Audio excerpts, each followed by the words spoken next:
এসে ওই তো ওরা এসে গেছে। আপনি ভেতরে আসুন। কেমন আছেন? আমি গিয়ে কফি আনছি। ঠিকানাটা পেতে একটু দেরি হলো, কিন্তু আপনারা তো দারুণ বাড়িতেই আছেন। জায়গাটাও তো বেশ ভালোই।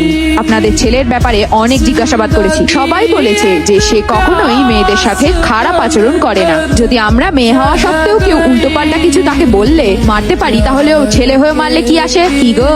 পাপি সবসময় ঠিকই বলে। ব্রেকফাস্ট করবেন, চলুন। খাওয়ার জন্য কি আছে? আমাদের গ্রামের একটা মেয়ের বড় মাপের ব্যবসায়ীর সাথে বিয়ে হয়েছিল। ছেলেটা 2 নম্বর বিয়ে করে হায়দ্রাবাদে থাকে আর মেয়েটাকে মারধর করে। আগে ওর বাড়ি গিয়ে ওকে ইচ্ছে মতো মারবো, তারপর খাবো। কি বলো তুমি? পাপি সবসময় ঠিক বলে, আগে মারে তারপরে খায়। জামাই বাবা কোথায়? উপরে আছে। সোনা, সব রিপোর্ট ঠিকঠাক আছে। যাও গিয়ে জামাইয়ের সাথে সময় কাটাও। যাও, আমি এখানেই আছি।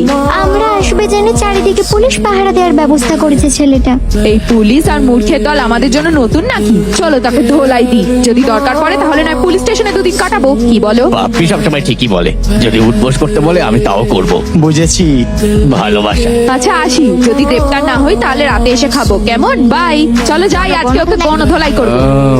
আঙ্কেল, উনি তো জলক তো আগুন আর আপনি বলদ মার্কা। দুজনের প্রেম হলো কি করে? চলো ওখানে বসেই বলি। চলেন।